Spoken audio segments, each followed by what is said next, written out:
പ്രിയപ്പെട്ട higher secondary തുല്യതാ പഠിതാക്കളെ നമസ്കാരം. ഇന്ന് നമ്മൾ ഒന്നാം വർഷം 2023 മോഡൽ ക്വസ്റ്റ്യൻ പേപ്പറാണ് ഡിസ്കസ് ചെയ്യാൻ പോകുന്നത് ഇംഗ്ലീഷിൻ്റെ. അപ്പോൾ എല്ലാവരും പരീക്ഷയ്ക്കുള്ള തയ്യാറെടുപ്പാണെന്നറിയാം. ആദ്യമേ തന്നെ ഒരു ഓൾ ദ ബെസ്റ്റ് പറഞ്ഞുകൊണ്ട് തുടങ്ങട്ടെ. ഈ ക്വസ്റ്റ്യൻ പേപ്പറിലേക്ക് നമുക്ക് പോകാം. Questions 1 to 3. Read the following lines of the poem and answer the questions below. താഴെ കുറച്ച് വരികൾ കൊടുത്തിരിക്കുന്നു. അതിനെ ആസ്പദമാക്കിയിട്ട് കുറച്ച് ക്വസ്റ്റ്യൻസ് ഉണ്ട്. അത് ആൻസർ എഴുതാനാണ്. She squats, bare feet splayed out, not graceful, skirt tucked around ankles. വായിക്കുമ്പം പദ്യം ഏതാണെന്ന് മനസ്സിലായി കാണും. നമുക്ക് ചോദ്യത്തിലേക്ക് പോകാം. ഐഡൻറ്റിഫൈ ദ പോം എന്നാണ് അല്ലേ? Identify the poem. പദ്യത്തിൻ്റെ ടൈറ്റിൽ ഓർമ്മയുണ്ടെങ്കിൽ എഴുതി വയ്ക്കുക. അങ്ങനെ ഒരു മാർക്ക് കിട്ടും. ഓർമ്മ ഉണ്ടാവണം, കാരണം നമ്മൾ ആദ്യം പഠിക്കുന്ന പോയാണല്ലോ. Next, how is the old woman seated? ആദ്യത്തെ 2-3 വരികളിലായിട്ടുണ്ട് എങ്ങനെയാണ് ആ സ്ത്രീ ഇരുന്നിരുന്നത് എന്ന്. മൂന്നാമത്തേത്, why does the woman seem to old at 30? 30-ാം വയസ്സിലും ഏറ്റവും പ്രായം ബാധിച്ച അല്ലെങ്കിൽ വൃദ്ധയായ സ്ത്രീയെ പോലെ അവർ കാണപ്പെടാൻ കാരണം എന്താണ് കാരണം? അതുകൊണ്ട് ഉത്തരങ്ങൾ കണ്ടുപിടിക്കാൻ സ്വയം ശ്രമിക്കുക. അതിനുശേഷം സാധിച്ചില്ലെങ്കിൽ മാത്രം നമുക്ക് ഈ ഉത്തരങ്ങളിലേക്ക് ഒന്ന് എത്തി നോക്കാം. ഐഡൻറ്റിഫൈ ദ പോയം എന്ന് പറയുമ്പോൾ ഏതാണ്? Poor woman learns to write ആണ്. How is the old woman seated? The woman seated in a squat position അല്ലേ? കുന്തിച്ചിരിപ്പാണ്. Splayed out, wearing no foot wears, ചെരുപ്പ് കൂടാതെ. She tucked her skirt around her ankles അല്ലേ? കാലിന് ചുറ്റും അവരുടെ skirt, അവരുടെ പാവാട ഇങ്ങനെ തിരികെ വെച്ചിട്ടുണ്ട്. ഷീ ലുക്ഡ് സോ കോൺഫിഡൻറ്റ്, വളരെയധികം കോൺഫിഡൻ്റ് ആയിട്ട് കാണപ്പെടുന്നു. ഇനി മൂന്നാമത്തെ ചോദ്യം, why does the woman seem to old at 30? എന്താണ് കാര്യം? The woman seemed too old at 30 because both her face and hands were lined and cracked. അല്ലേ? രണ്ടും കൈകളായാലും മുഖമായാലും ചുളിഞ്ഞിട്ടുണ്ട്. Her bent posture also may be a reason. അവരങ്ങനെ കുനിഞ്ഞാണ് നിൽക്കുന്നത്, ഒരു കൂനുള്ളത് പോലെയാണ്. അപ്പോൾ അതുകൂടി ഈ ഒരു ചിന്തയ്ക്ക് ആക്കം കൂട്ടിയേക്കാം. അടുത്തത് 4 to 6 ആണ്. Read the following except from the story the portrait of a lady and answer the following questions. അപ്പം അവിടെ സ്റ്റോറിയുടെ പേര് കൊടുത്തിട്ടുണ്ട് അല്ലേ? പോർട്രേറ്റ് ഓഫ് ലേഡിയാണ്, കുഷൻ സിംഗിൻ്റെ കഥയാണ്. ഒന്ന് വായിച്ച് നോക്കുക. ചോദ്യങ്ങളിലേക്കൊന്ന് കടന്നു പോകാം. Who is the author of this passage? Portrait of a lady എഴുതിയിട്ടുള്ളത് നമ്മുടെ കുഷൻ സിംഗ് ആണ്. ഇനി 5-ാമത്തേത്, why does the author say that his grandmother was like everybody's grandmother? തൻ്റെ ഗ്രാൻഡ് മദർ എല്ലാവരുടെയും ഗ്രാൻഡ് മദറിനെ പോലെയാണെന്ന് പറയാൻ കാരണം എന്താണ്? ആദ്യത്തെ സെൻറ്റൻസിലുണ്ട് അതിൻ്റെ ഉത്തരം. ഇനി 6-ാമത്തെ ചോദ്യം, describe the appearance of the grandfather in the photo. ഏതാണ്ട് അവസാന ഭാഗമായിട്ട് ഗ്രാൻഡ് ഫാദറിൻ്റെ പോർട്രേറ്റിനെ കുറിച്ച് പറയുന്നുണ്ട് അല്ലേ? He wore a big turban എന്ന് പറഞ്ഞിട്ട് അവിടെ കാണാം അതിൻ്റെ ഉത്തരം. അപ്പോൾ ഇതെല്ലാം മനസ്സിലാക്കിയിട്ട് എഴുതാൻ സാധിക്കട്ടെ. ഏതായാലും ഉത്തരം ഇവിടെ കൊടുത്തിട്ടുണ്ട്, ഒന്ന് വായിച്ച് നോക്കുക. നേരത്തെ പറഞ്ഞ കാര്യങ്ങൾ തന്നെയാണ്. ഓഥർ നമുക്കറിയാം, കുഷൻ സിംഗ് നേരത്തെ പറഞ്ഞു. ഇനി ഓഥർ തൻ്റെ ഗ്രാൻഡ് മദർ എല്ലാവരുടെയും ഗ്രാൻഡ് മദറിനെ പോലെയാണെന്ന് പറയാൻ കാരണം എന്താണ്? Author says that his grandmother was an old woman like everybody's grandmother. എല്ലാവരുടെ ഗ്രാൻഡ് മദറിൻ്റെയും പോലെ തന്നെ അദ്ദേഹത്തിൻ്റെ ഗ്രാൻഡ് മദറും വളരെ ഓൾഡാണ്. She had been old and wrinkled അല്ലേ? 6-ാമത്തെ, describe the appearance of the grandfather. The grandfather wore a big turban and loose fitting clothes. ലൂസായിട്ടുള്ള കുപ്പായം ധരിച്ച, ഒരു വലിയ ടർബനൊക്കെ തലയിൽ ധരിച്ച, തലപ്പാവ് ധരിച്ചിട്ടുള്ള grandfather. His long white beard covered the best part of his chest. അദ്ദേഹത്തിന് വലിയ വെള്ളത്താടിയുണ്ട്, അത് തൻ്റെ ചെസ്റ്റ് വരെ കവർ ചെയ്തിട്ടുണ്ട്. And he looked at least 100 years old. കണ്ടാൽ 100 വയസ്സോളം പ്രായം തോന്നിക്കും. ഇങ്ങനെയാണ് ഗ്രാൻഡ് ഫാദറിനെ കുറിച്ച് പറഞ്ഞിട്ടുള്ളത് അല്ലേ? ഇനി next questions 7 to 10. Answer any 2 of the following questions. ഏതെങ്കിലും 2 എഴുതിയാൽ മതി. 7 മുതൽ 10 വരെ അല്ലേ? 4 ചോദ്യങ്ങളിൽ ഏതെങ്കിലും 2 മതി. Rewrite the sentences taking the given example. താഴെ ഒരു എക്സാമ്പിൾ കൊടുത്തിട്ടുണ്ട്, അതിനനുസരിച്ചിട്ട് അടുത്ത 2 സെൻറ്റൻസ് മാറ്റി എഴുതാനാണ് അല്ലേ? ആനന്ദ് ബ്രാക്കറ്റിൽ ഈറ്റെന്ന് കാണാം, ആനാപ്പിൾ എന്തെങ്കിലും കോട്ടെ. അപ്പോൾ ഈറ്റെന്ന് മാറിയിട്ട് എന്തായിട്ടുണ്ട്? ആനന്ദ് ഈറ്റ് എന്നുള്ളത് മാറിയിട്ട് ആനന്ദ് ഈസ് ഈറ്റിംഗ് ആക്കിയിട്ടുണ്ട്. ഇപ്പോൾ ഈസ് ING അല്ലെങ്കിൽ present continuous form am ING is ING are ING ചേർത്തിട്ട് എഴുതാനാണ് പറഞ്ഞിട്ടുള്ളത്. അപ്പോൾ നോക്കാം. Don't forget to take your umbrella. It rain അല്ലേ? ഇറ്റ് റെയിൻ എന്നാണ്. അപ്പോൾ ഇറ്റ് ഈസ് റൈനിങ് എന്നാക്കിയാൽ മതി. Is ING. ഇനി ജോൺ റീഡ് എന്നുള്ളതാണ് വെർബ് അല്ലേ? സബ്ജക്റ്റിൻ്റെ തൊട്ടടുത്താണ് വെർബ് കിടക്കുന്നത്. ആ പ്രവൃത്തിയെ കണ്ടിന്യൂസ് ഫോമിൽ എഴുതാനാണ് പറഞ്ഞിട്ടുള്ളത്.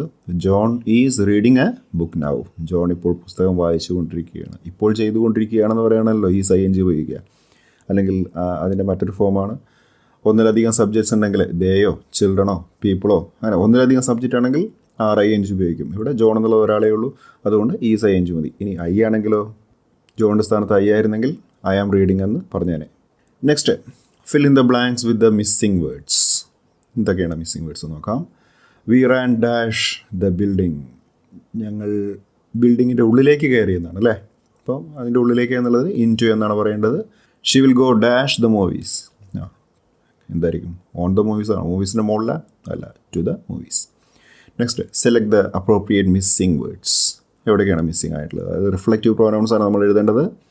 Roy can fix the toy by dash. Roy എന്നുള്ളത് ആണാണ്, അതുകൊണ്ട് ഹേർ സെൽഫ് എന്ന് പറയേണ്ട, ഹിംസെൽഫ് മതി. ഒരു മാർക്കിനാണ്, അത് മാത്രമേ ഹിംസെൽഫ് എന്ന് മാത്രമേ എഴുതിച്ചാൽ മതി. ഇനി I am going to the shop to get dash a pair of tennis shoes. ഇപ്പോൾ ഇവിടെ ഞാനാണ് പോകുന്നത്, ഞാൻ സ്വയമാണ് പോകുന്നത്. മൈസെൽഫാണ് വേണ്ടത്. പക്ഷേ നിർഭാഗ്യവശാൽ ഓപ്ഷൻസിൽ ഇറ്റ് സെൽഫും ഹെയർ സെൽഫും ആണുള്ളത്. ക്വസ്റ്റ്യനിൽ വന്നൊരു മിസ്റ്റേക്ക് ആയിരിക്കും. അപ്പോൾ ഏതായാലും അത് രണ്ടും വേണ്ട, നമുക്ക് വേണ്ടത് മൈസെൽഫാണ് അല്ലേ. ഇനി ക്വസ്റ്റ്യൻ ടാഗാണ് 10ാമത്തെ. He wasn't relaxed. സെൻറ്റൻസ് നെഗറ്റീവാണ്. ഇപ്പോൾ വാസിൻ്റ് എന്നുള്ളതിലത്തെ നോട്ട് ഒഴിവാക്കിയിട്ട് വേണം ക്വസ്റ്റ്യൻ ടാഗ് എഴുതാൻ. അപ്പോൾ നമ്മൾ ആദ്യം എഴുതും വാസ് എന്ന് എഴുതും, അതിനുശേഷം ഹി എന്നും. Next, it was A nice movie. Sentence പോസിറ്റീവാണ്. വാസ് എന്നുള്ളത് നമ്മൾ ആദ്യം എഴുതുന്നു. പോസിറ്റീവ് ആകുമ്പോൾ ക്വസ്റ്റ്യൻ ടാഗ് നെഗറ്റീവ് ആക്കണം. അപ്പോൾ നോട്ടും കൂടി ചേർത്തിട്ട് വാസിൻ്റ് എന്ന് എഴുതുന്നു. എന്നിട്ട് ആദ്യം വന്നിട്ടുള്ള പ്രോനാണ് ഇറ്റ് എന്ന് എഴുതും. വാസൻ്റ് ഇറ്റ് അല്ലേ. Next, question 11 to 17. Attempt any 5 of the following questions. Each question carries 4 marks. 11 മുതൽ 17 വരെ ഇതിൽ ഏതെങ്കിലും 5 എണ്ണത്തിന് ഉത്തരം എഴുതിയാൽ മതി. 4 മാർക്ക് വീതമുള്ള ചോദ്യങ്ങൾ. 11ാമത്, imagine that you are going to interview the famous music director AR Rahman. Write down 4 questions. ഇൻ്റർവ്യൂവിനുള്ള 4 ചോദ്യങ്ങളാണ്. ആരെയാണ് ഇൻ്റർവ്യൂ ചെയ്യുന്നത്? AR റഹ്മാനാണ് അല്ലേ. 4 ചോദ്യങ്ങൾ എഴുതിയിട്ടുണ്ട്. നോക്കൂ, ഒരെണ്ണം എക്സ്ട്രയും കൊടുത്തിട്ടുണ്ട്. At any point of time have you felt the pressure of competition. എപ്പോഴെങ്കിലും നിങ്ങൾക്ക് കോമ്പറ്റീഷൻ്റേതായിട്ടുള്ള മത്സരത്തിൻ്റേതായിട്ടുള്ള എന്തെങ്കിലും പ്രഷർ അനുഭവപ്പെട്ടിട്ടുണ്ടോ? Who is your favourite music director? As a music director whose voice attracted you the most. ഏറ്റവും കൂടുതൽ ആകർഷിച്ച ശബ്ദം ആരുടേതാണ്? Where are you so comfortable? എവിടെയാണ് നിങ്ങൾ ഏറ്റവും കൂടുതൽ കംഫർട്ടബിൾ? ഇന്ത്യൻ മ്യൂസിക് ഇൻഡസ്ട്രിയിലാണോ അതോ വെസ്റ്റിലാണോ? ഇനി 5ാമത്തെ ചോദ്യം, did Oscar influence your composition? Oscar award നിങ്ങളുടെ കോമ്പോസിഷനെ, മ്യൂസിക് കോമ്പോസിഷനെ ഇൻഫ്ലുവൻസ് ചെയ്തോ? ഇനി അടുത്തത്, prepare a character sketch of Luka in the Boor by Anton Chekhov. ലൂക്കയുടെ ക്യാരക്ടർ സ്കെച്ച് ചോദിക്കുന്നു. അപ്പോൾ Luka is an old and faithful servant of Popov in the play the Boor. Faithful ആയിട്ടുള്ള സെർവൻ്റാണ്, Mrs പോപ്പോവിൻ്റെ സെർവൻ്റാണ്. അതുപോലെ തന്നെ മിസ്സിസ് പോപ്പോ എപ്പോൾ സങ്കടപ്പെട്ടിരിക്കുന്നുണ്ട് അല്ലേ. തൻ്റെ ഭർത്താവ് മരിച്ചു, അതിനെ ആലോചിച്ച് സങ്കടപ്പെട്ടിരിക്കുന്ന സമയത്ത് he consoles her and motivates her to meet people. Luka എന്താണ് ചെയ്യുന്നത് വെച്ചിട്ടുണ്ടെങ്കിൽ ആശ്വസിപ്പിക്കുകയും അതുപോലെ തന്നെ മറ്റുള്ള ആളുകളെ കാണാൻ വേണ്ടി മോട്ടിവേറ്റ് ചെയ്യുകയും ചെയ്യുന്നു. He advises her to leave the morning and participate in the activities of life. പലതരത്തിലുള്ള ആക്ടിവിറ്റീസിൽ എൻഗേജ് ചെയ്യാൻ വേണ്ടിയിട്ട് അഡ്വൈസ് ചെയ്യുന്ന. അതുപോലെ തന്നെ to him life is not something to be waste ചെയ്യേണ്ട ഒന്നല്ല ജീവിതം, ബട്ട് ടു ബി എൻജോയ് ചെയ്യാനുള്ളതാണെന്നൊക്കെ പറയണം. To him she is young enough to start a life new. അവളെ സംബന്ധിച്ചിടത്തോളം അദ്ദേഹം പറയുന്നുണ്ട്, ലൂക്ക പറയുന്നുണ്ട്, ഇനിയും പുതിയതായിട്ടൊരു ജീവിതം തുടങ്ങാനുള്ള പ്രായമേ ആയിട്ടുള്ളൂ. അത്രത്തോളം യങ്ങാണ് തൻ്റെ യജമാനിയായിട്ടുള്ള മിസ്സിസ് പോപ്പോ. അതുകൊണ്ട് in the end he's taken aback when he സീസ് പോപ്പോ ഇൻ സ്മിർനോവ് ആംസ്. സ്മിർനോവിൻ്റെ കൈകളിൽ മിസ്സിസ് പോപ്പോവിനെ കാണുന്ന ലൂക്ക ഞെട്ടിത്തിരിച്ചു പോകുന്നുണ്ട് അല്ലേ. 13th question. A national film festival is going to be held at your school. സ്കൂളിൽ വെച്ചിട്ട് നടക്കുകയാണ് film festival. You are the convener of the whole function. As a convener of the program, you have to draft a notice of the festival. ഫെസ്റ്റിവലിൻ്റെ notice അടിച്ചിറക്കാനാണ് പറഞ്ഞിട്ടുള്ളത്, including the date, venue, time, details of the program and film screened.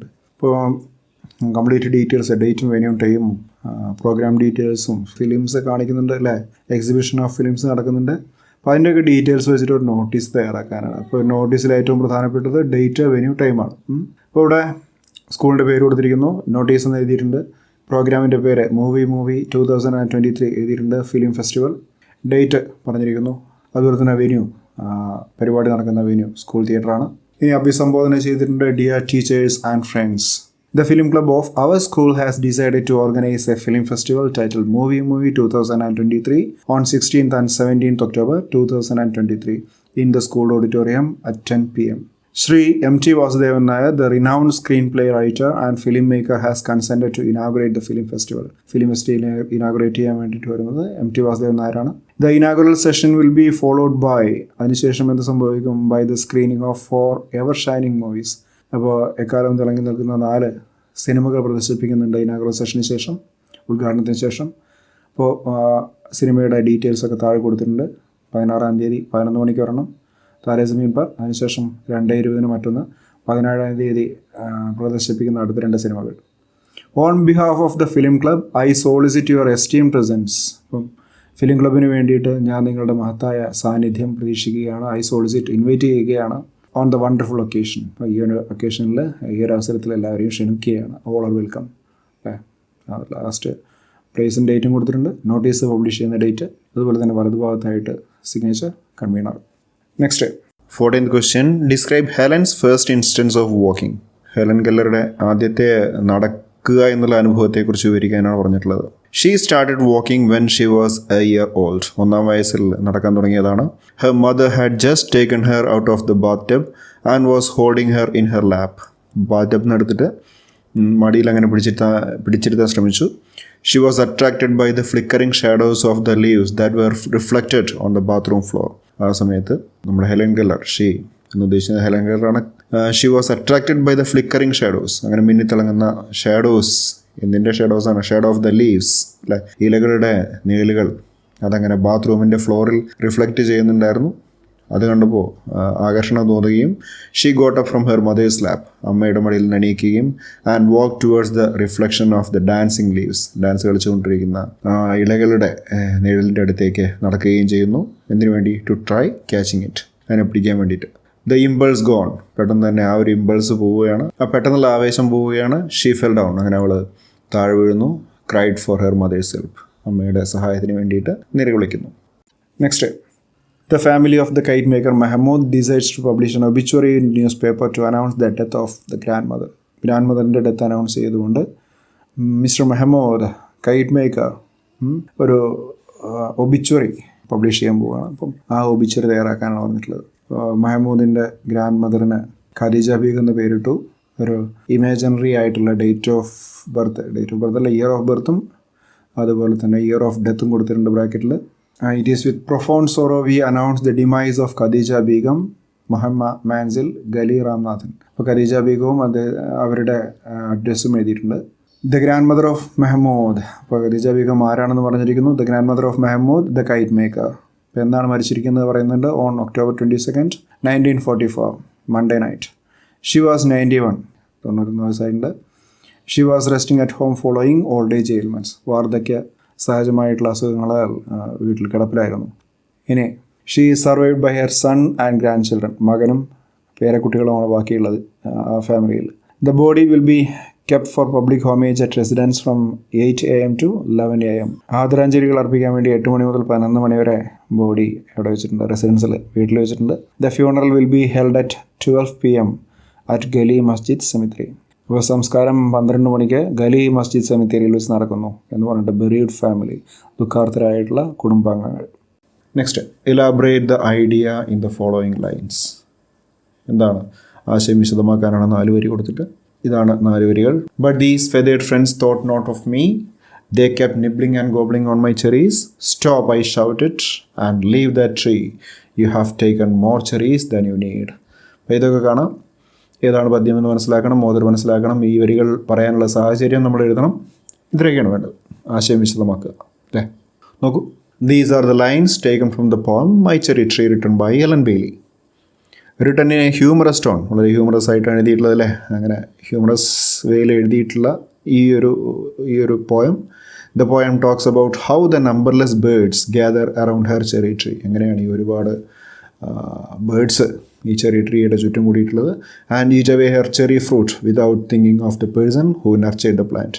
ഈ പ്ലാന്റിനെ വളർത്തി വലുതാക്കിയ ആളെക്കുറിച്ചൊന്നും ചിന്തിക്കാതെ മുഴുവൻ തിന്ന് തീർക്കുന്ന ബേർഡ്സിനെ നമുക്ക് കാണാവുന്നതാണ്.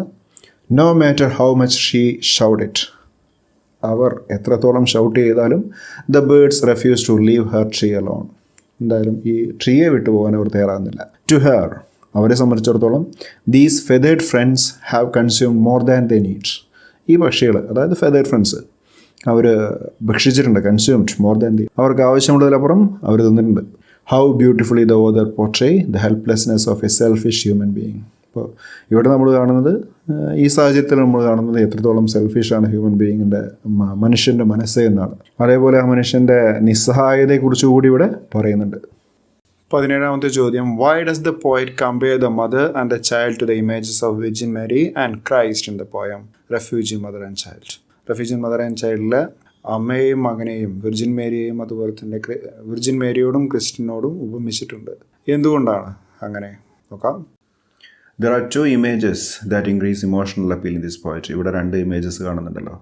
The first is the poet draws our attention on a refugee mother and on her child. ആദ്യത്തെ ഇമേജ് എന്ന് പറയുന്നത് നമ്മുടെ ശ്രദ്ധ ക്ഷണിക്കുന്നത് എങ്ങോട്ടാണ്? The image of a mother, refugee mother and on her child, refugee മദറിൻ്റെയും അമ്മയുടെയും ചിത്രത്തിലേക്കാണ്. ആ ചിത്രം എന്ന് പറയുന്നത് an image that reminds us another statue, മറ്റൊരു പ്രതിമയെയാണ് ആ ചിത്രം കാണുമ്പോൾ നമ്മുടെ മനസ്സിലേക്ക് കൊണ്ടുവരുന്നത്. ഏതാണ് മറ്റേ image? That of Madonna who holds the dead son after crucifixion. ക്രൂശിതനായിട്ട് മരണപ്പെട്ടിട്ടുള്ള തൻ്റെ മകനെ ഏന്തി നിൽക്കുന്ന മഡോണ, അതായത് ജീസസ് ക്രൈസ്റ്റിനെ ഏന്തി നിൽക്കുന്ന മേരി, വിർജിൻ മേരി, ആ ഒരു ചിത്രത്തെയാണ് നമ്മൾ മനസ്സിലേക്ക് കൊണ്ടുവരുന്നത്. There is immense tenderness and passion in both scenes. 2 സീനിലും വളരെ തീക്ഷ്ണമായിട്ടുള്ള രീതിയിലുള്ള, തീവ്രമായിട്ടുള്ള രീതിയിലുള്ള വൈകാരികാവസ്ഥയും വാത്സല്യവും ഒക്കെയുണ്ട്. പക്ഷേ the poet says that the scene of refugee mother excels Madonna. മഡോണയേക്കാൾ ഒന്നുകൂടി ഉയർന്നു നിൽക്കുന്നത് റെഫ്യൂജി മദറിൻ്റെ സീനാണ്. Here the refugee mother combs the hair of her dying child. ഇവിടെ നമുക്ക് കാണുന്നത് റെഫ്യൂജി മദർ, ആ മരിച്ചുകൊണ്ടിരിക്കുന്ന കുട്ടിയുടെ തലമുടി ഒതുക്കി കൊടുക്കുന്നതാണ്. It would have been a normal act. തീർച്ചയായിട്ടും ഇതൊരു സാധാരണ പ്രവൃത്തിയായിരിക്കും. If she had been combing the hair before her child leaves for school.